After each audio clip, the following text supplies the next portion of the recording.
Welcome everyone once again.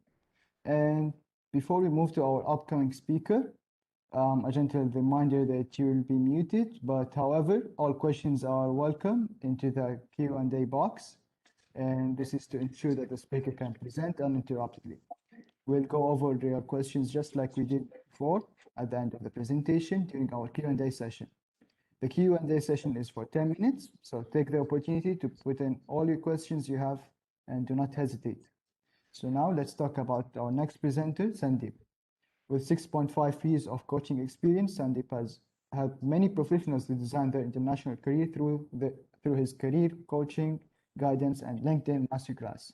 With 14 years of industry experience, Sandeep has worked in tech and business roles, contributing to the success of many clients. So Sandeep, welcome on board. The stage is all yours. Perfect. So first of all, really thank you for such a wonderful introduction. So yeah. So actually I have my own slides, so I'm not sure if perfect. Yes, Okay, you can. yeah. Okay. Just a second.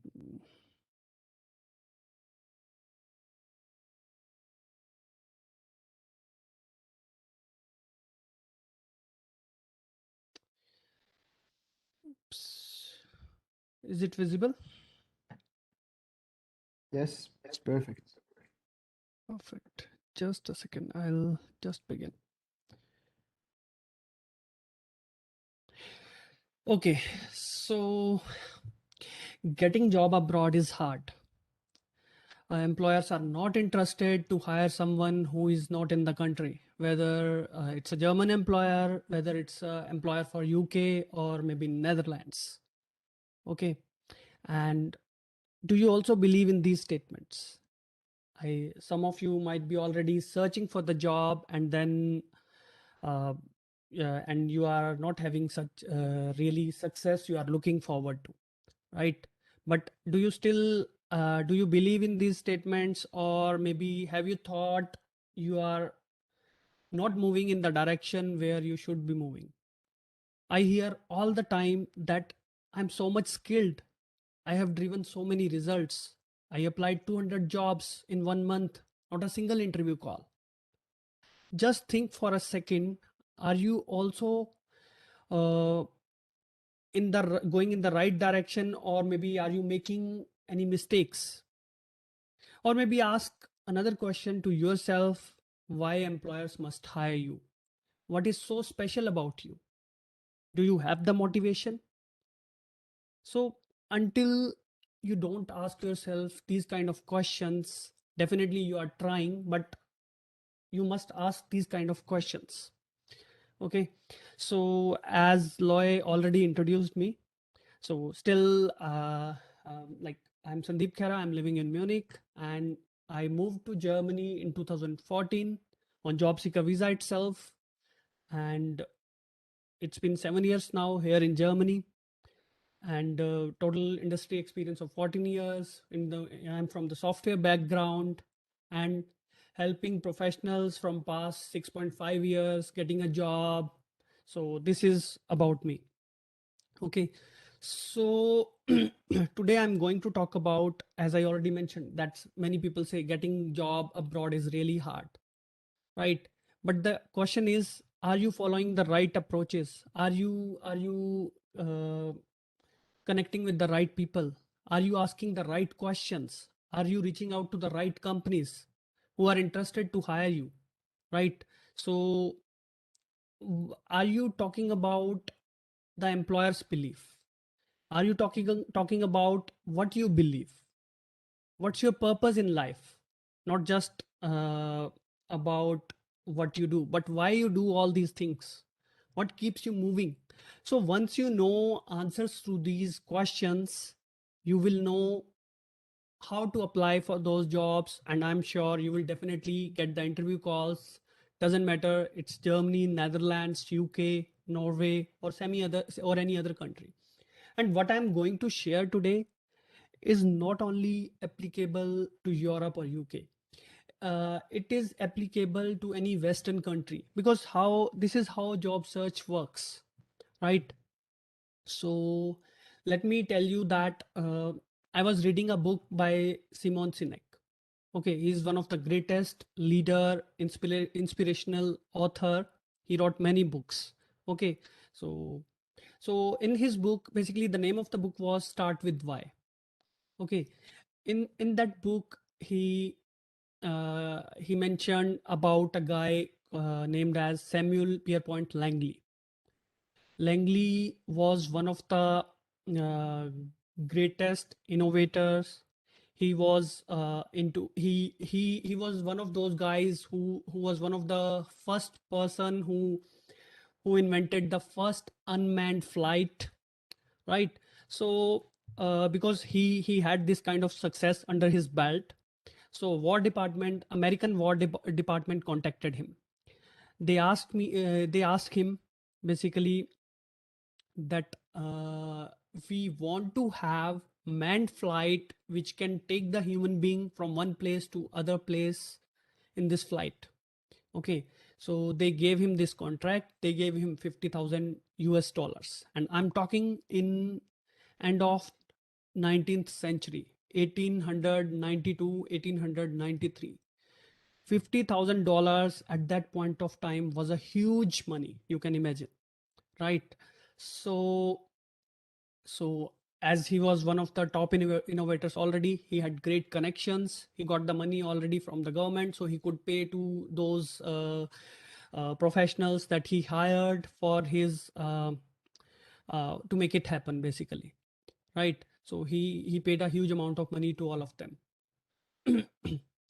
And then also he had a great support from the government.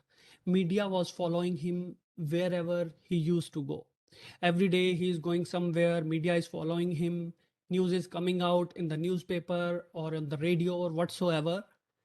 He was being followed every day, right? People were expecting maybe tomorrow we have the announcement from him that he has invented this manned flight which can take a pilot or a person from one place to other place when it flies. Okay, so as I said, he has the greatest support. But let me tell you, he had a lot of money. He got the lot of money. He had a lot of support, right? But still, he failed. He couldn't make it happen.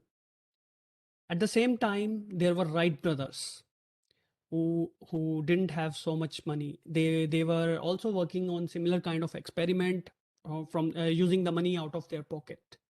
So they had the limited resources. They were using the money. Basically, they had a bicycle shop, and then whatever they were earning, spending onto that experiment and all that stuff. Okay, and they didn't have any kind of support from the government. They didn't have any kind of moral support from anyone around. Media was not following them anywhere, right? So still they were the first one who got successful in inventing a powered man flight which can take a person from one place to other place, right? But still they made it. They didn't have any money, they didn't have any resources, government was not following them, they didn't have any kind of support. On the other hand, Langley has so many resources, so much power, so much money. You name a thing, he has it, right? So why, question is why Wright brothers were successful, right? Why Wright brothers were successful? Let me also tell you, even they didn't have a big crew.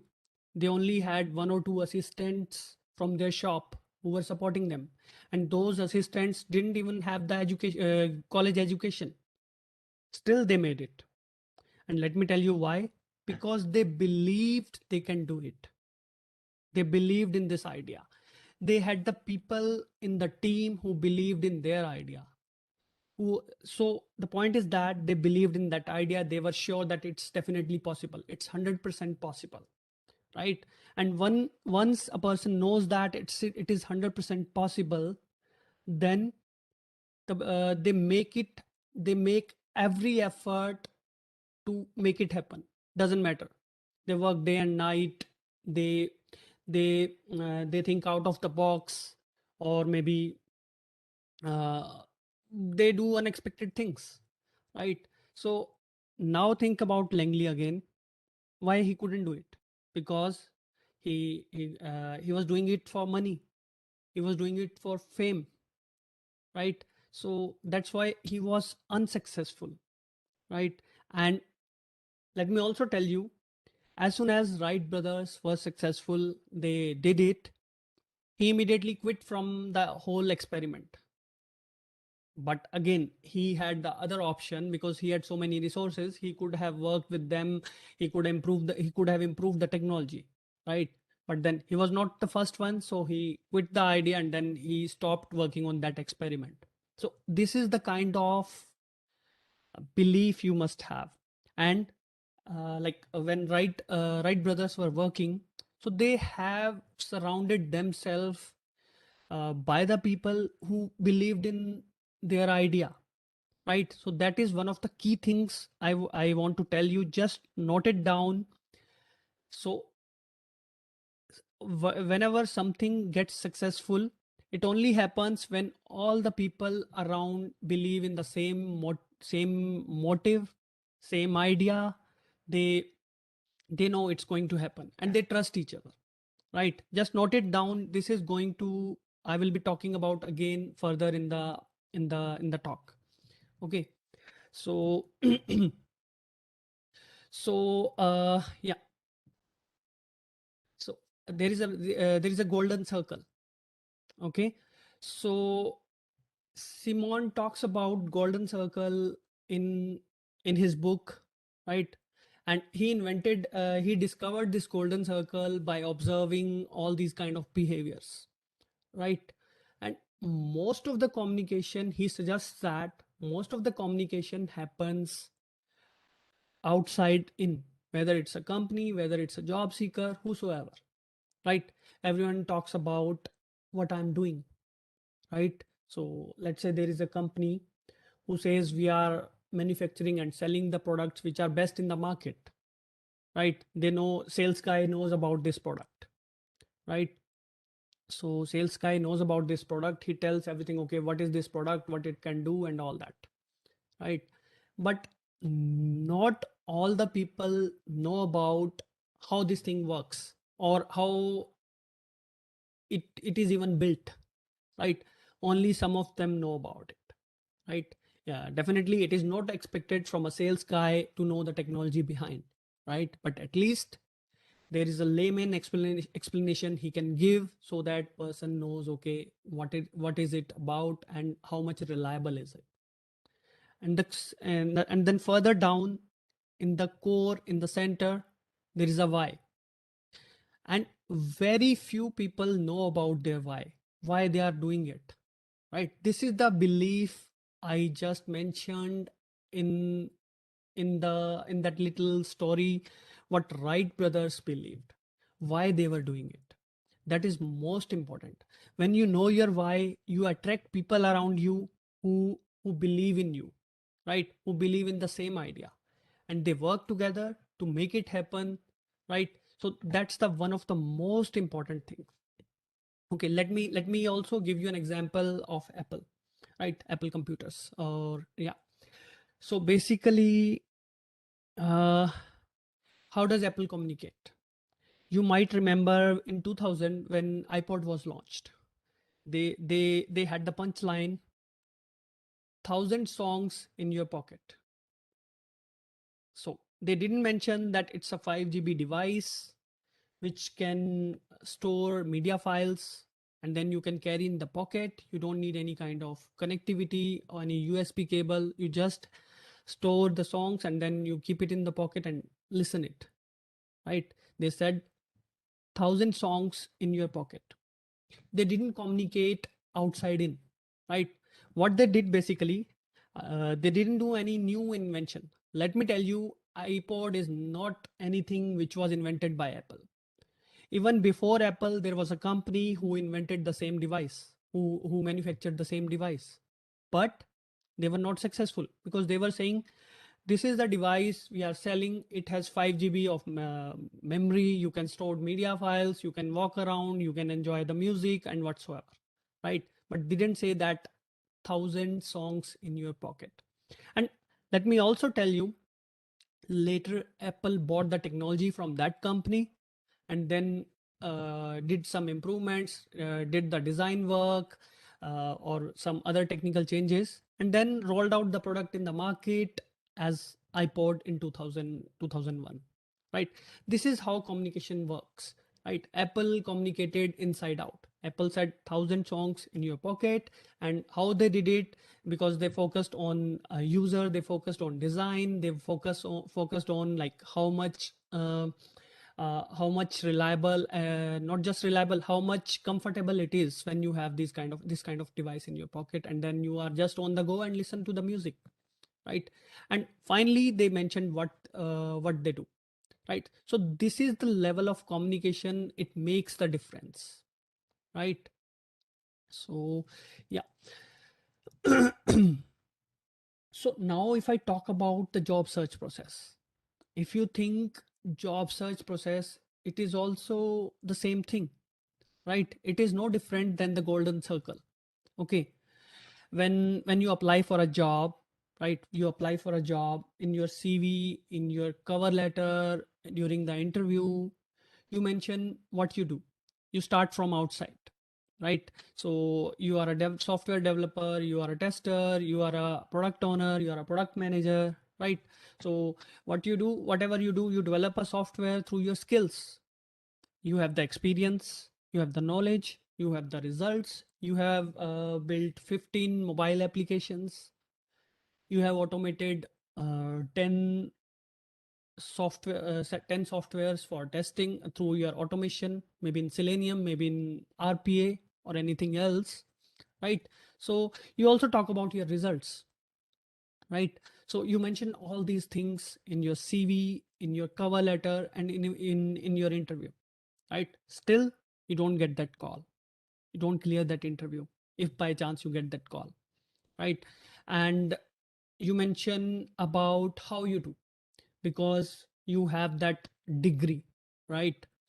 Otherwise, because you have that knowledge and you have 5 years of experience, you have 8 years of experience, you have AWS certification, right? You have GCP certification, you have Azure certification, right? You are working in XYZ company who is specialized in that technology. So that's why, based on your work experience, you know about it, and then you have the knowledge about it, and then you claim or make all these claims in your application documents, in your CV, in your cover letter, in your interviews, right? You know what kind of automation is required and at what step in the process, right?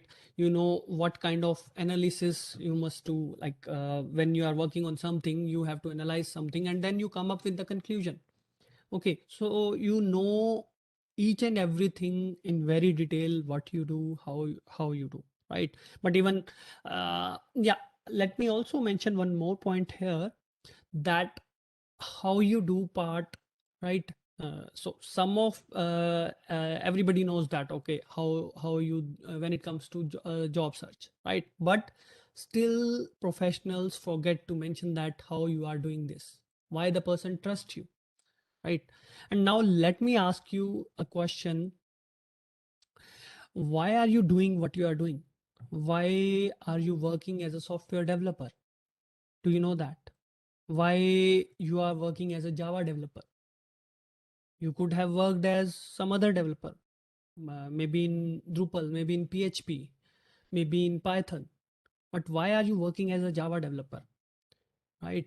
And then another question I want to ask you, why you applied for this job? What is the motivation behind? Why you applied for this company? There are hundred thousands of company across Europe. You could have applied to any company, but why this company? Why you are interested in their product or maybe in this job? Until you are not clear about your why, even I don't know how many of you have attended the screening interviews or maybe HR interviews, right? First question they ask you when you get into the interview, they ask you, why do you want to come to Germany? Why do you want to come to Netherlands? Or maybe uh, what will you gain? You are already well settled. You are getting so good salary in India, right? You are living in Delhi, you are living in Bangalore, or maybe you are living in Malaysia, Singapore, Dubai, right? But why? What is the burning need? What is the burning desire? What is your belief? Why do you believe that you want to come here, right? So until you don't focus on that why, it's not going to happen, right? Okay, and another question I want to ask you, do you ever research what employer believes? Why at the first place employer has this product, employer has this service in the market, right? So why, like Apple clearly stated that 1,000 songs in your pocket. Apple solved a bigger problem which user didn't even know that it exists. Nobody imagined that okay, they can carry 1,000 songs in their pocket, right? Apple solved that bigger problem. And Apple, how Apple made it? Because Apple had all the people in the company around who believed in the same idea and focused on it and put in every effort to make it happen. So that's why you must ask yourself these questions, and you must research what employer believes. Okay, why the product even exists? Why employer is working in this domain? There are thousands of domains employer can work. Why employer just picked up that product or picked up that service? You have to research little bit deep. The employer must have some background, where the employer is coming from, what is so special they chose this product only, this service only. Do they see any kind of future in that product? Do they see any kind of need? Do they see that people are facing these kind of challenges, right? And once you know all these answers, you must show all these things in your application documents, in your CV, in your cover letter, right? You must tell to the employer this is what you believe. Because as I said, in the case of Wright brothers had the people around who believed in the same idea. So I'm not saying that you just go and in every job you say, okay, I believe in this idea and I'm applying for the job. You must have to think back. What do you believe, right? As I asked earlier, why you are working as a Java developer, why you are working as a Python developer, why do you want to work in this company, what is so exciting about this product, what do you believe about this idea, and why it is so important. You must do this kind of research. You must think deep down, ask yourself these questions even when you are applying for the jobs, and when you are going to attend those interviews, right? This is once you start talking in those terms, right? So let me tell you, there are huge number of software developers available, right? So when you say that I'm the best software developer, I would say you are totally wrong. There are many developers, many automation testers, many sales guy, many supply chain professionals. A lot of professionals are available in the market, right?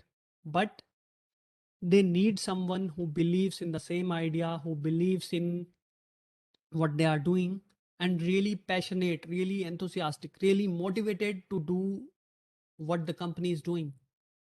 And once they have someone who believes in the same idea, like in the last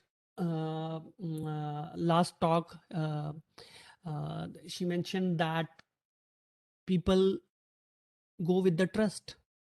You must give them some kind of vision. You must excite people. Okay, this is what we are going to do, right?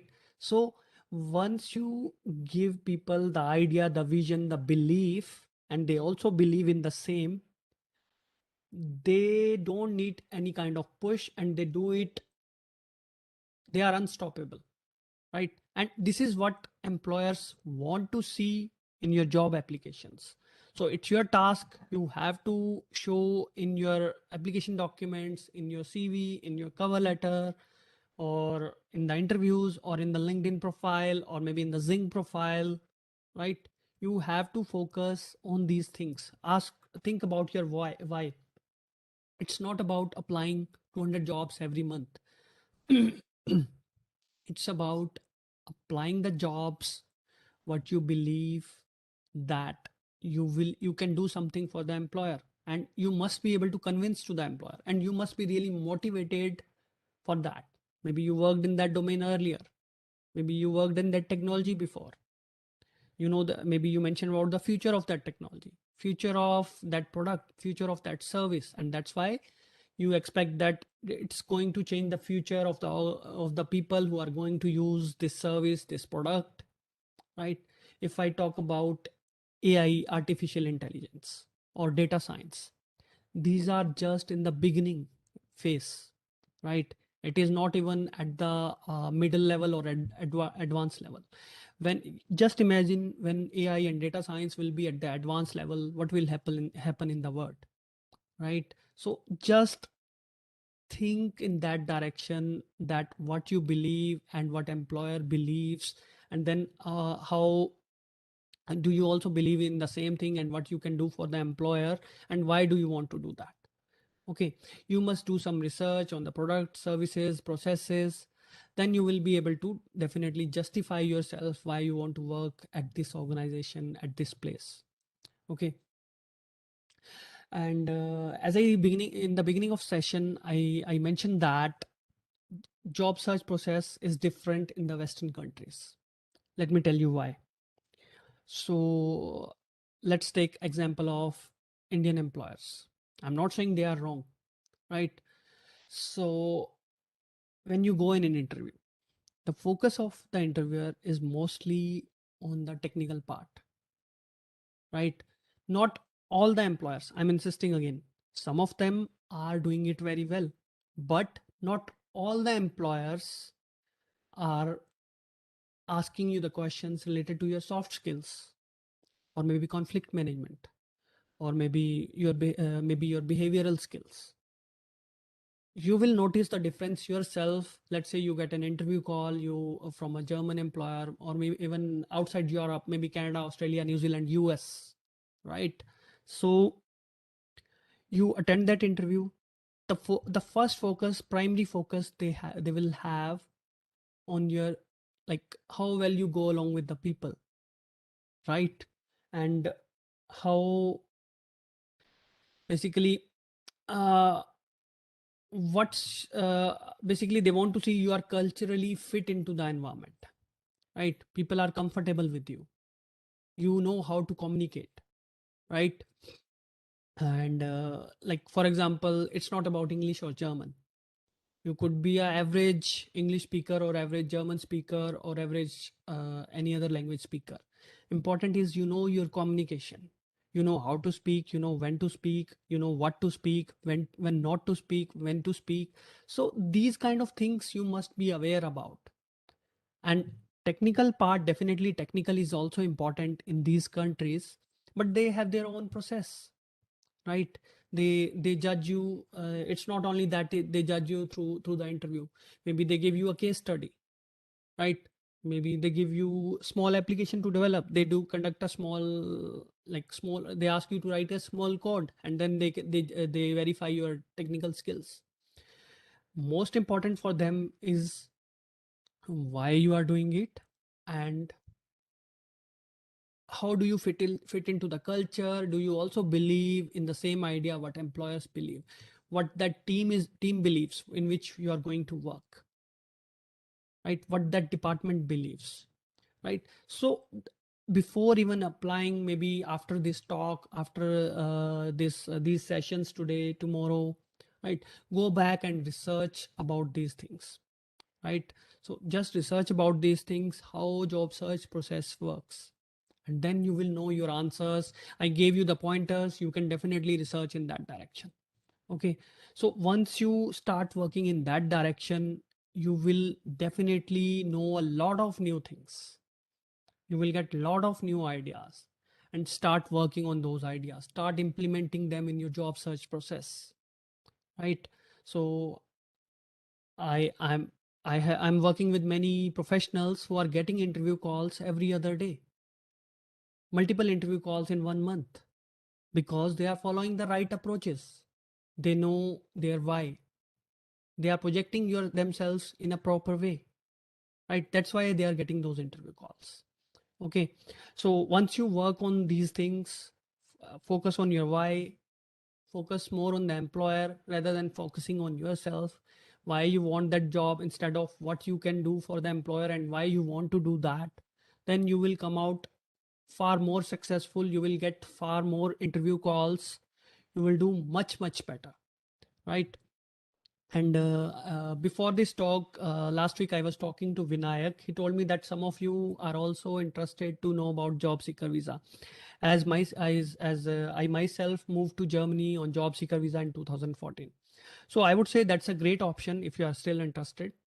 Okay, but if you are from India, then I would say do not rely on job seeker visa because it is closed since almost like beginning of February 2020, March 2020.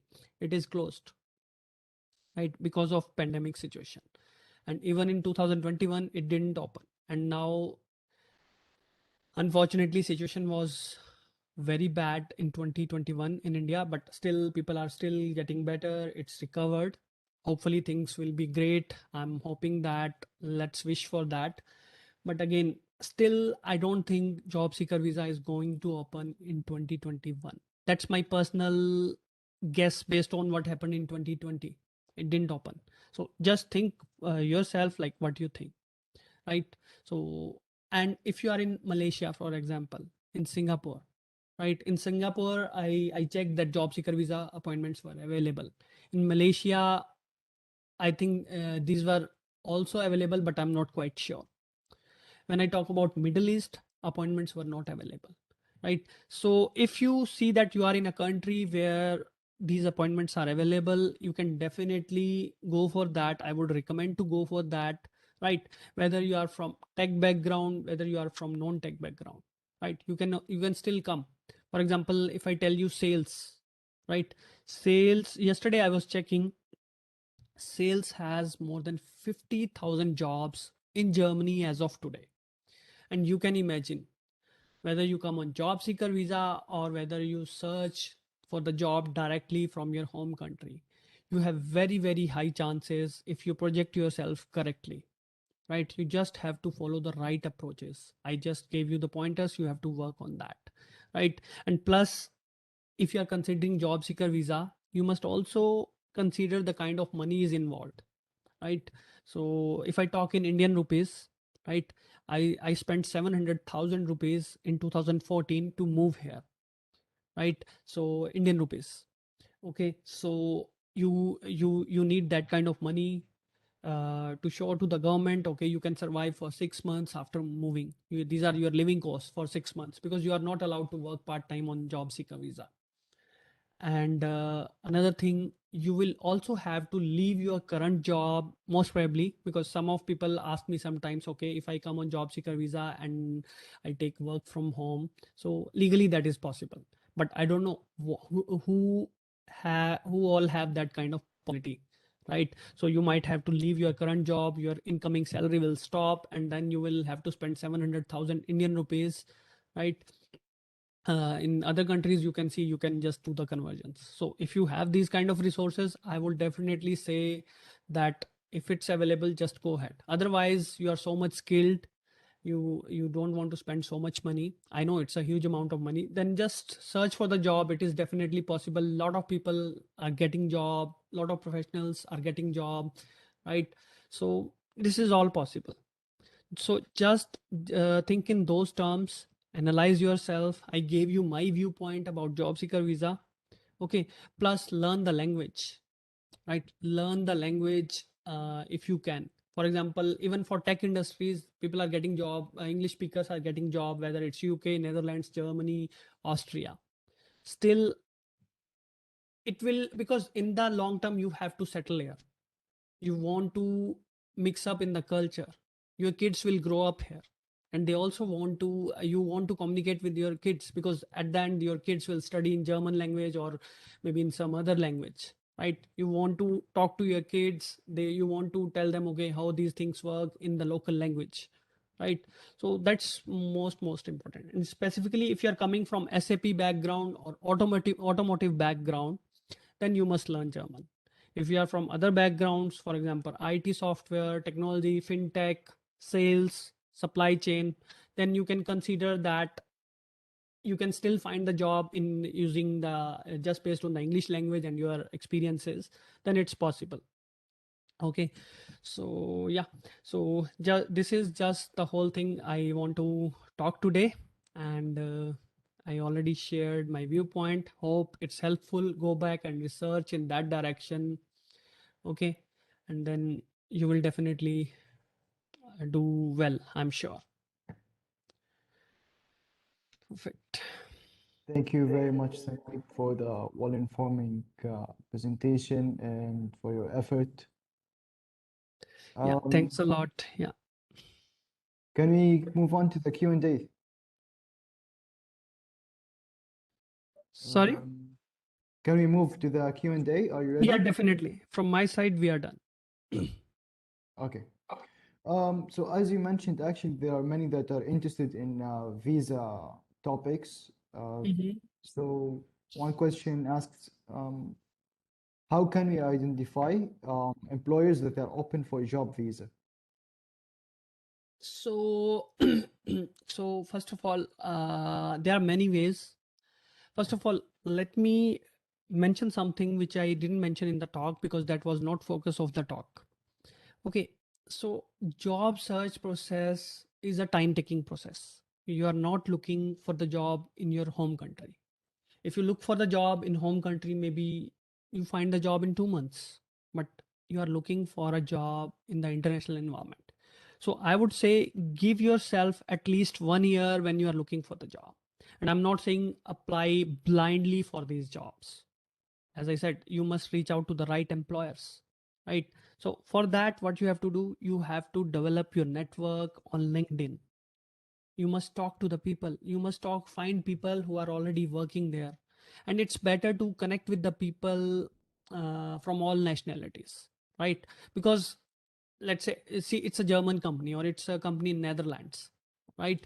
So, and you notice that in that company, a lot of employees are working from different backgrounds. Then you can ask them, okay, you connect with them, you ask them, okay, how did you come? First of all, it's not that you just throw all your questions like this. Give a proper introduction, what's your motive, and as I said, in the golden circle, why is again important, why you are connecting, right? People don't personalize their LinkedIn connections when they are sending the connection request. That's very important, right? So just reach out to those people, or maybe you just also try to do some Google search. You will also find the employers who are hiring. Even in the job descriptions, you have to put in the effort. In the job description, employers write down, okay, they are sponsoring the visa, especially in UK and Netherlands. They are writing this down.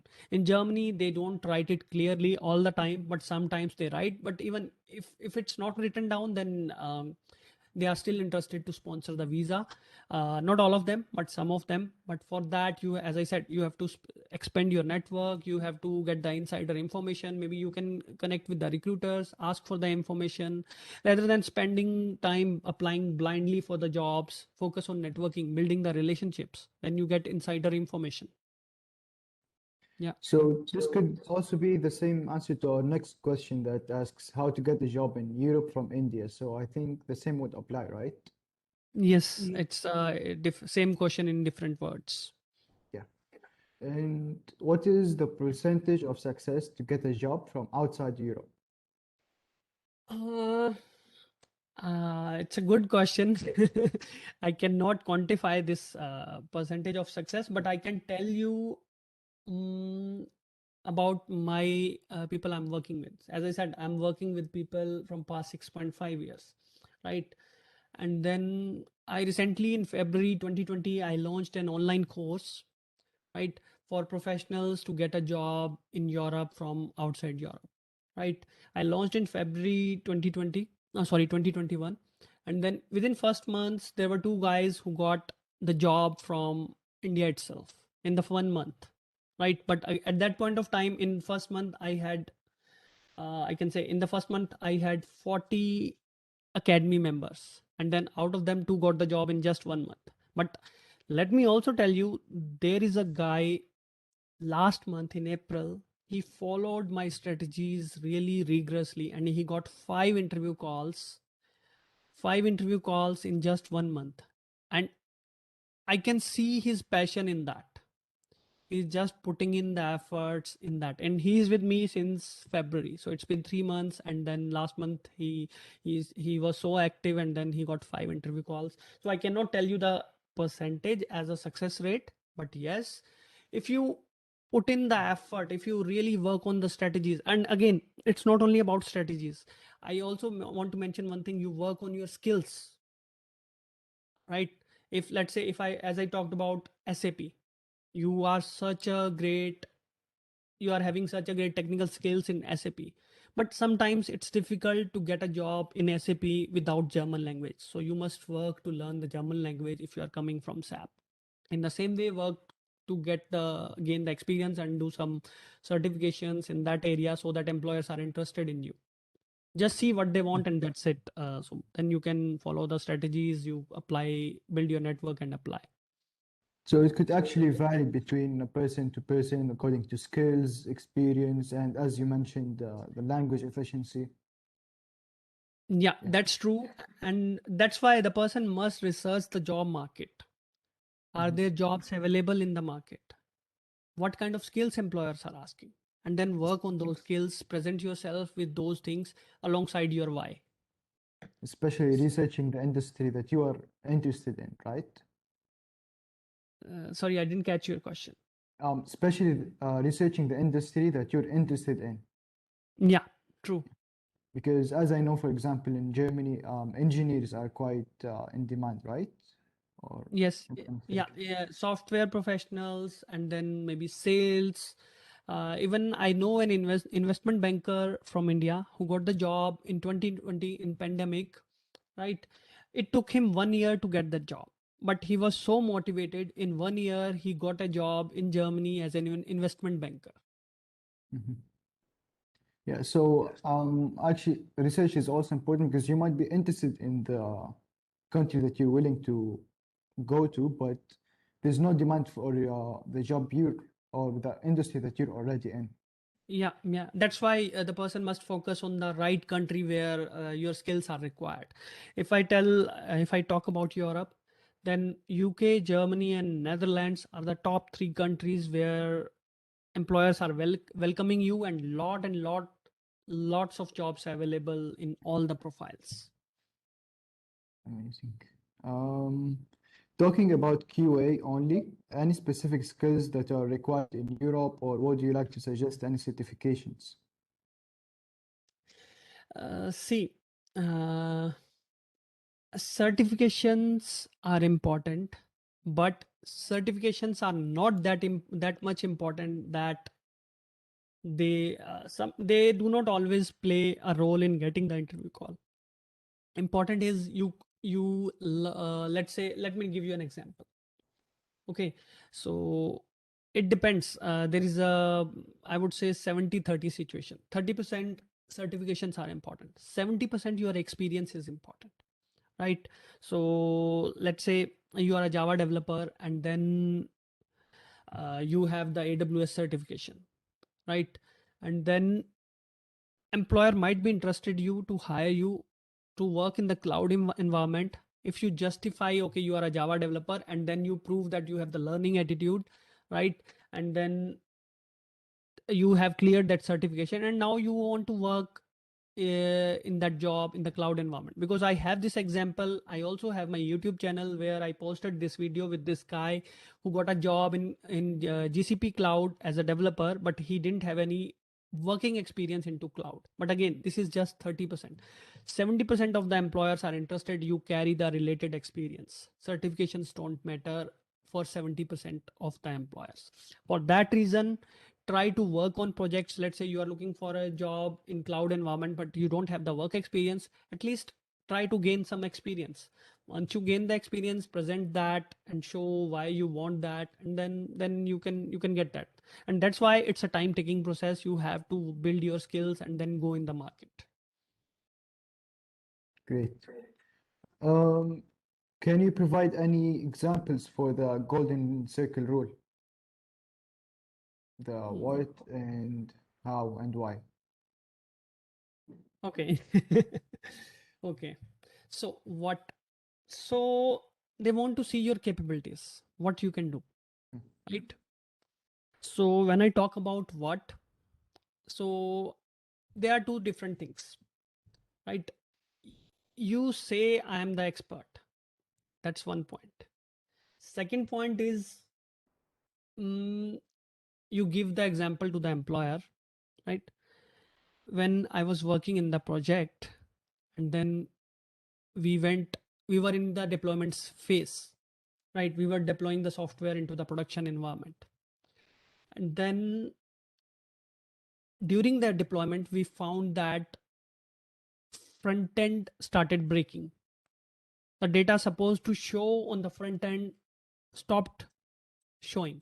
And why it happened? Then you did some analysis, you went back, you did some analysis, and then you found that certain files were not being uploaded to the system, which were supposed to display on the format in the graphical format or whatsoever on the front end side.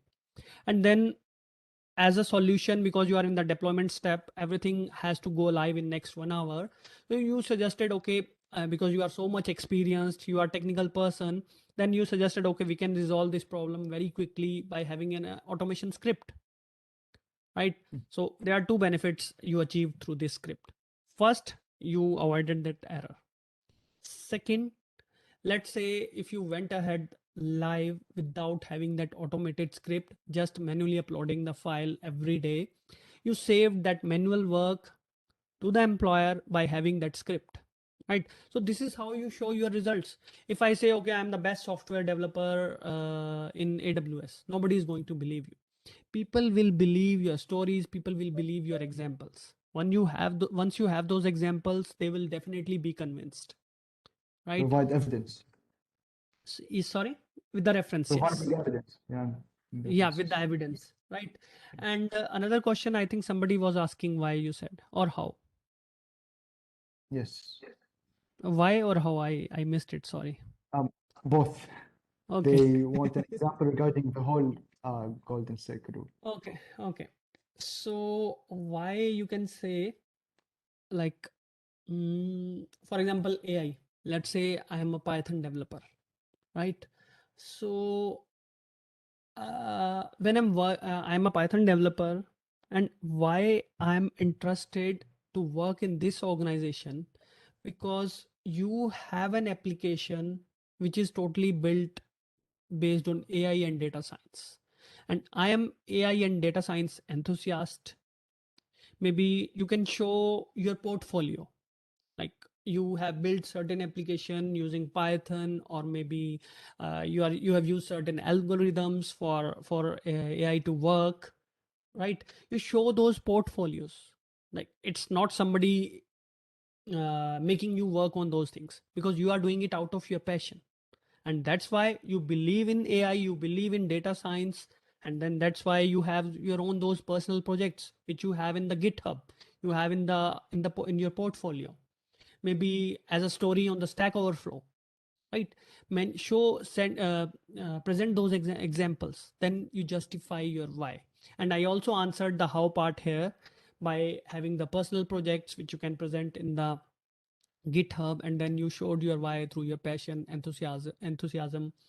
And maybe you can also share any experience you had in past with that technology, any product, or maybe you worked in that domain earlier also. You mentioned that example.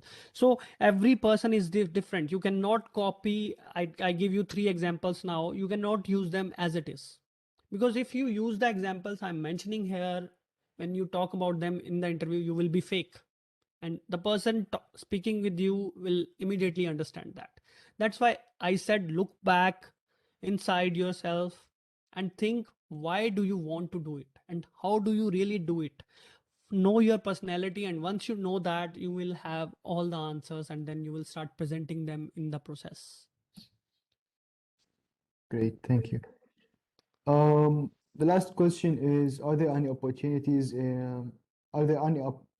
abroad as technical trainer, coach, or educator? It depends on the technology. Let's say if you are a coach, for example, maybe you are a psychological coach or you are a yoga teacher or something. So in these kind of professions, you might need the German language, right? Maybe let's say uh, uh, you are from the technical background. Maybe you provide courses related to technology, then definitely you have the scope. But again, as a coach, it's not necessary that you have to come as a coach, because then you have to come as a freelancer, which is very difficult. I would say you have to show huge amount of money for that.